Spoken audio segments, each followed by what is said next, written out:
आप सभी को नमस्कार। ये डांस, संगीत इत्यादि जब आप देखते सुनते होंगे तो आपके मन में एक सवाल तो जरूर उठता होगा कि इन सब की शुरुआत कहां से हुई। आखिर किसने डांस के स्टेप्स बनाए, किसने इतना कुछ सोच समझकर इस कला को विस्तार दिया। तो आज मैं दिव्या आपको ब्राह्मण शिरोमणि के इस एपिसोड में बताऊंगी कि इन सब की शुरुआत कहां से हुई। यह कथा है भरत मुनि की। भरत मुनि एक महान ब्राह्मण आचार्य थे। उन्हें भारतीय नाट्य और काव्य शास्त्र का आदि आचार्य माना जाता है। उनका लिखा ग्रंथ नाट्य शास्त्र कला परंपरा की नींव है। इसी ग्रंथ में पहली बार रस सिद्धांत को समझाया गया। इस ग्रंथ में नाटक, संगीत, छंद, अलंकार और रस आदि के विषय में विस्तार से बताया गया है। भरत मुनि के इस ग्रंथ को पंचम वेद कहें तो गलत नहीं होगा। नाट्य शास्त्र में यह भी बताया गया है कि मंच कैसा हो, अभिनेता कैसे चले, मंच पर भाव कैसे दिखें और भी बहुत कुछ।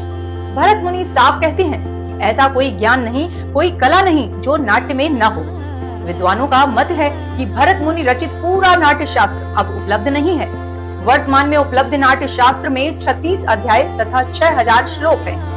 पहले अध्याय में इस ग्रंथ की उत्पत्ति कैसे हुई इसका वर्णन है। दूसरे अध्याय में नाट्यशालाएं यानी थिएटर बनाने की विधियों का वर्णन है। तीसरे अध्याय में रंगमंच के 45 देवताओं की चर्चा है तो चौथे अध्याय का संबंध नृत्य शिक्षा से है। पांचवें अध्याय में पूर्व रंग के विधान का विस्तार से विवेचन किया गया है। छठवें अध्याय में रस की चर्चा की गई है और सातवें अध्याय में भावों की चर्चा की गई है। 8वें से 27वें अध्याय तक अभिनय तथा उससे संबंधित बातों का विस्तार से वर्णन है। 28वें से 34वें अध्याय तक संगीत शास्त्र के विषय में वर्णन किया गया है। 35वें अध्याय में मंच पर सामने तथा नेपथ्य में कार्य करने वाले का वर्णन है। 36वां अध्याय अंतिम अध्याय है। भरत मुनि यह भी सिखाते हैं कि कोई काम अकेले सफल नहीं होता, सबका साथ जरूरी होता है।